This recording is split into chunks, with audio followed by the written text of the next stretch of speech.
Bismillahirrahmanirrahim. Assalamu alaikum dear students. Hope you will be fine. Last lecture जो हमने discuss किया था post transcription modification के बारे में था. अब पोस्ट ट्रांसक्रिप्शनल मॉडिफिकेशन के बाद जो हम सेल बायोलॉजी के अंदर अनदर टॉपिक को डिस्कस करने वाले हैं वो है राइबोजाइम्स. अब राइबोजाइम्स होते क्या हैं, कहाँ होते हैं, कौन बनाता है, किस जगह बनेंगे, इसकी इम्पोर्टेंस क्या है, इनके अंदर डिफॉर्मिटीज़ के अंदर कौन कौन से इम्पैक्ट्स हो सकते हैं with in a cell and the morphology of the organism, इसको हम इस टॉपिक के अंदर डिस्कस करेंगे. सबसे पहले इसमें से डेफिनेशन को हम देखते हैं कि how we define the ribozymes. Ribozyme is ribonucleic acid enzymes that catalyses the chemical reactions. Initially ये समझा जाता था कि जितने भी एंजाइम्स हैं they are protein in nature.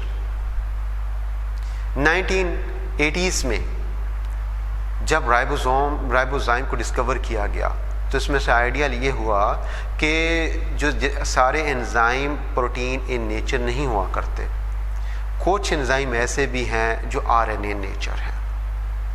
ये 1980s में इसको अंदर डिस्कवर कर लिया गया था. आखिर ये जब डिस्कवर किया गया ये कहाँ पर पाए जाते हैं, इसका रोल क्या है, ये राइबोसोम्स के अंदर पाए जाते हैं. You know ribosomes are protein synthesising factories. Protein बनाने के लिए building blocks of proteins are amino acids. दो अमाइनो एसिड को आपस में जोड़ना पड़ता है. जब उसमें अमाइनो एसिड आपस में ज्वाइंट होंगे, एक उसमें से लॉन्ग चेन बनेगी, पॉलीपेप्टाइड बनेगी, एक प्रोटीन बनेगी. तो इट मीन्स ये राइबोजाइम्स राइबोसोम्स के अंदर मौजूद होते हैं. वहाँ पर प्रोटीन बनाने के लिए अमाइनो एसिड को आपस में ज्वाइंट करते हैं, आपस में लिंक करते हैं ताकि एक प्रोटीन बन जाए. सेकंड वन हमने प्रीवियस लेक्चर में भी डिस्कस किया था कि ये आरएनए स्प्लाइसिंग के अंदर इन्वॉल्व होते हैं. थर्ड वन इसमें से जहाँ पर ट्रांसफर आरएनए को बनाया जाता है तो ये ट्रांसफर आरएनए की बायोसिंथेसिस के अंदर भी इसमें से इन्वॉल्व होते हैं. फोर्थ वन इसका इम्पोर्टेंट इसमें फंक्शन ये भी होगा कि ये वायरल रेप्लिकेशन के अंदर भी राइबोजाइम इस्तेमाल किए जाते हैं, वहाँ भी इसमें से इस्तेमाल होते हैं. इसकी डिस्कवरी के बारे में हमने डिस्कस कर चुके हैं कि 1980s के अंदर इसको डिस्कवर किया गया. इसके फंक्शंस क्या होंगे, ये क्योंकि जो आरएनए नेचर है, आरएनए का ड्यूअल फंक्शन होगा. एक तो इसमें से जेनेटिक मटेरियल भी है, दूसरी तरफ से ये एंजाइमेटिक प्रोसेस भी करता है, यानी ये कैटालिटिक प्रोसेस भी करता है. यानी RNAs perform the dual functions.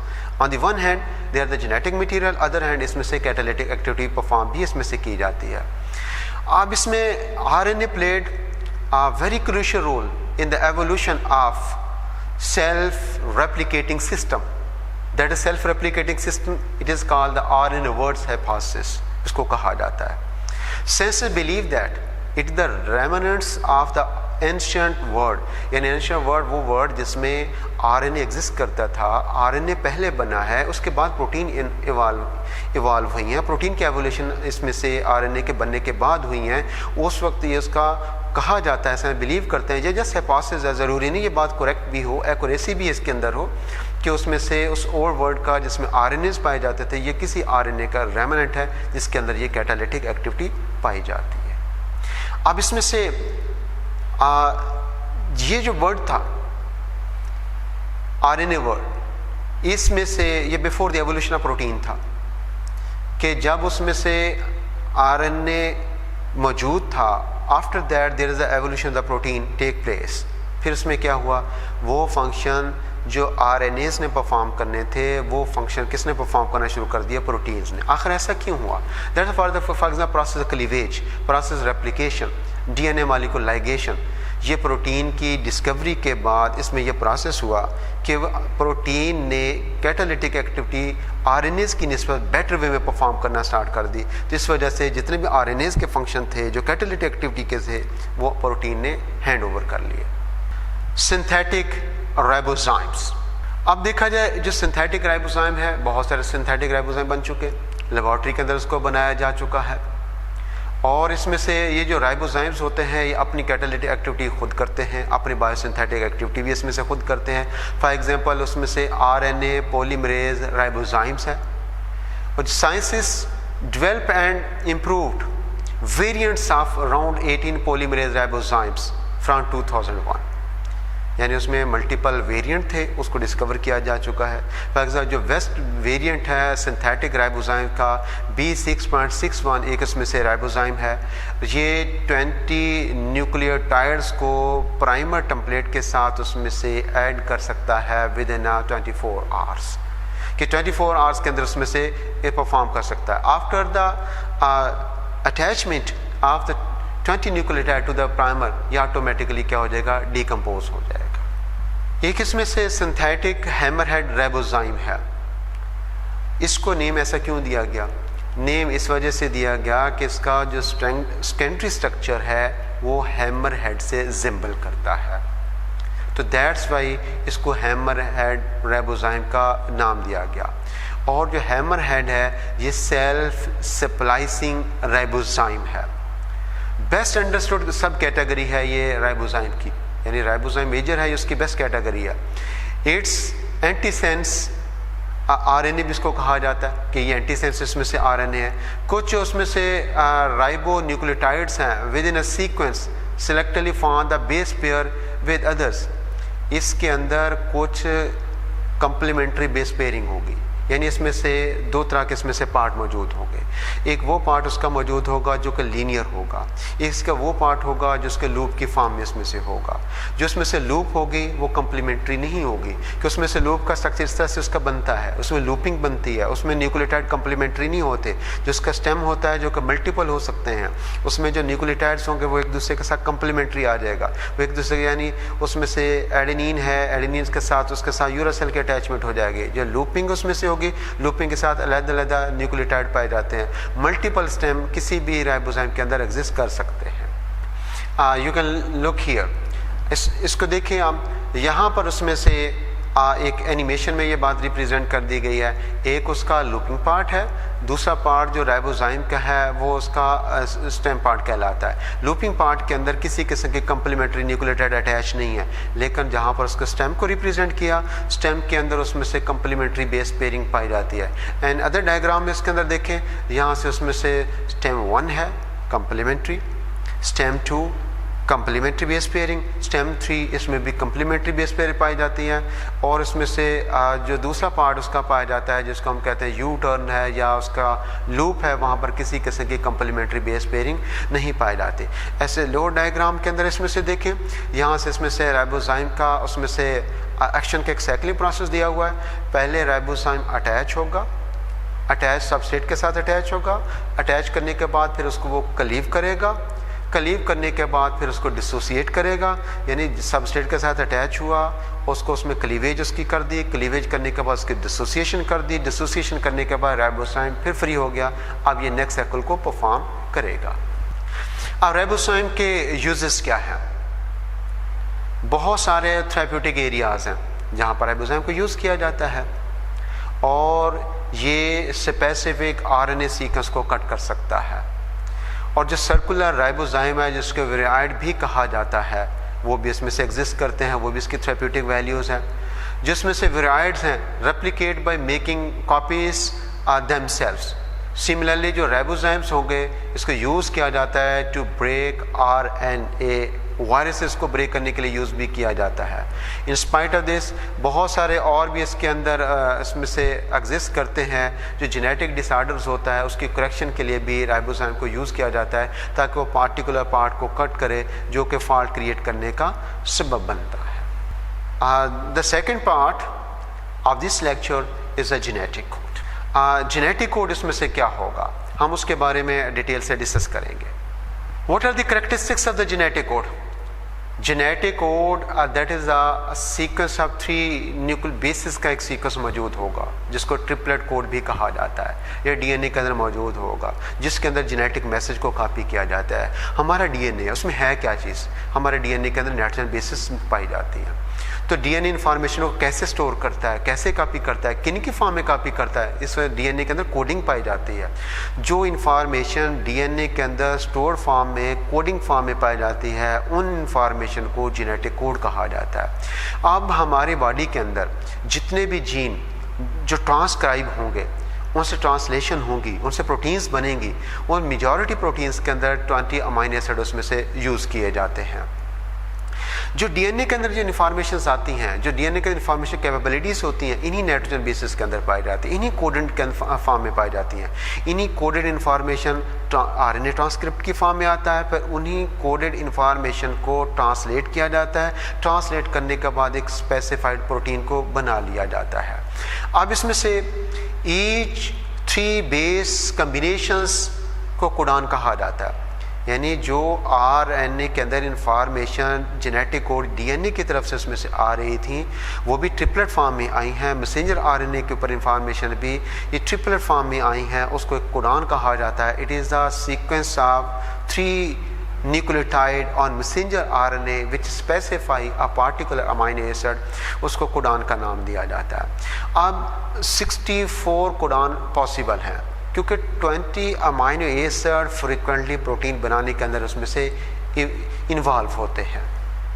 अगर ये देखा जाए कि 20 अमाइनो एसिड्स हैं वो मौजूद होते हैं प्रोटीन बनाने के लिए, 1 कोडान अगर एक अमाइनो एसिड को स्पेसिफाई करता है तो हमारे पास एडेनिन, साइटोसिन, गुआनिन, यूरासिल, इसमें से 4 अगर हमारे पास कोडान है। अगर इसको सपोज ये समझा जाए कि अगर उसमें से कोडान की नेचर सिंगल है, यानी एक उसमें से जो कोडान है अगर एक न्यूक्लियोटाइड पर मुश्तमिल है, एक नाइट्रोजन बेस पर मुश्तमिल है, यानी एडेनिन है वो एक अमाइनो एसिड को स्पेसिफाई करे, अगर साइटोसिन है वो भी एक अमाइनो एसिड को स्पेसिफाई करे, गुआनिन भी एंड यूरासिल भी, तो सिर्फ 4 उसमें से अमाइनो एसिड स्पेसिफाई होंगे।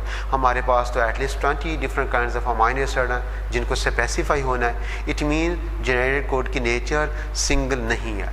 अगर ये समझा जाए कि उसकी नेचर डबलेट है, इसका मतलब जो कोडान है उसके अंदर 2 नाइट्रोजन बेसिस पाई जाती हैं, 2 न्यूक्लियोटाइड उसके अंदर पाए जाते हैं।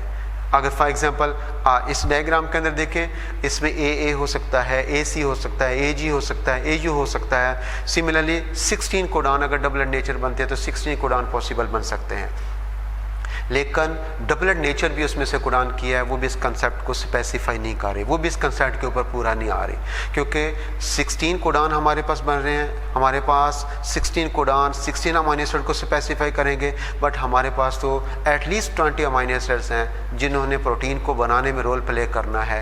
तो ये कुरान भी उस कैटेगरी से लेस हैं। इसका मतलब जो कुरान की नेचर है वो डबलेट नहीं है। अगर ये सपोज किया जाए कुरान की नेचर ट्रिपलेट है तो फिर उसमें से क्या होगा, फिर हम इसमें से नेक्स्ट इसको देखते हैं।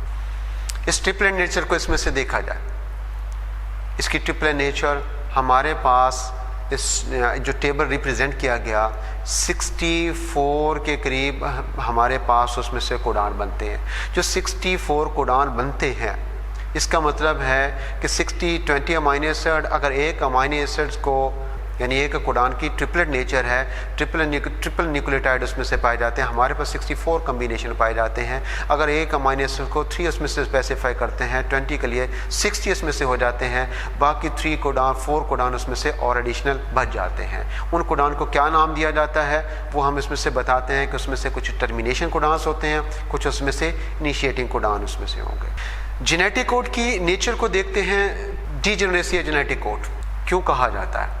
जब एक जेनेटिक कोड एक पार्टिकुलर अमाइनो एसिड के लिए स्पेसिफाइड है, ये बात अंडरस्टूड है कि एक कोडान ने एक ही अमाइनो एसिड को स्पेसिफाई करना है। अगर एक amino acid more than 1 codon से स्पेसिफाई हो रहा है, this character is called the degeneracy of the genetic code. यानी एक ही कोडान है वो एक ही को करेगा, लेकिन एक amino acid more than 1 genetic code से स्पेसिफाई उसमें से हो जाते हैं। इसमें से डीजेनेरेसी जेनेटिक कोड का जो कॉन्सेप्ट है, इस प्रोसेस को सबसे पहले जो आइडेंटिफाई किया है लेगरविट्स ने, इस प्रोसेस को आइडेंटिफाई किया था। सपोज इसमें से कोडान है GAA और GAG, ये दोनों स्पेसिफाई करते हैं ग्लूटामिक एसिड को। Similarly GGU, GGC, GGA and GGG ये सारे स्पेसिफाई करते हैं ग्लाइसिन के लिए।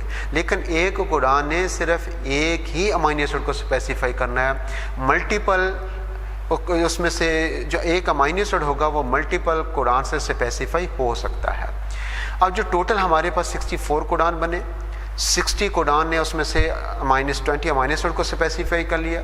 जो 4 उसमें से बाकी जो कोडान बच गए, उस 4 कोडान में से 3 टर्मिनेटिंग कोडान है, UAA, UAG, UGA, और 1 कोडान को नाम दिया जाता है इनिशिएटिंग कोडान का, जिसको कहते हैं AUG। AUG always say specify फ़ायदा मिथ्योनिन, ये हमेशा मिथ्योनिन को करेगा। कोई भी प्रोटीन का प्रोसेस में से स्टार्ट होगा, सबसे पहले जो ट्रांसलेशन स्टार्ट होगी वो मिथ्योनिन से ही स्टार्ट होगी, क्योंकि ये स्टार्ट कोडॉन है। स्टार्ट कोडॉन के बगैर ट्रांसलेशन का प्रोसेस स्टार्ट नहीं हो सकता। Discovery of triplet genetic codes, Crick, Brenner, Barnett, वेस्टर्न जोबन्स, इन्होंने ट्रिपलेट नेचर के बारे में डिस्कस किया। Marshall, Nirenberg and Heinrich J Matthaei, उन्होंने जेनेटिक कोड को सेल्फ सिस्टम के ऊपर चेक करने की कोशिश की कि इसकी ट्रिपलेट नेचर क्या है। उन्होंने ऐसे कैसे किया, जब उन्होंने इसकी नेचर को देखा कि इसकी नेचर कैसे होगी, सेल्फ सिस्टम है, सेल के ऊपर नहीं है, ये लेबॉर्ट्री के अंदर है, सेल्फ सिस्टम यूज़ किया गया जिसके ऊपर जेनेटिक कोड की नेचर को डिटरमिन करने की कोशिश की गई। उन्होंने एक जेनेटिक कोड को लिया जिसके अंदर यू का एक लॉन्ग सीक्वेंस लिया गया। डेफिनेट उसमें प्रोटीन तो बनेगी। जब उसमें प्रोसेस ट्रांसलेशन हुआ, एक उसमें से प्रोटीन बनी।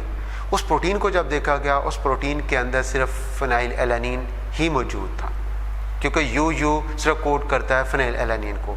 तो एक लंबी चेन जो प्रोटीन की बनी, जो एक पॉलीपेप्टाइड बनी, उसके अंदर जस्ट यूरासिल यानी फिनाइल एलानिन ही मौजूद था उसके अंदर। इसके बाद फिर उसने डेमोस्ट्रेट किया, अगर उसमें से एडेनिन का एक लॉन्ग सीक्वेंस है, उसको उन्होंने चेक किया कि अगर जेनेटिक कोड एक ऐसा मैसेंजर RNA बनाया जाए जिसके ऊपर जस्ट एडेनिन का एक लॉन्ग सीक्वेंस मौजूद है, इसका मतलब हर एक कोडॉन के अंदर एडेनिन ही मौजूद है, तो this is specify the lysine.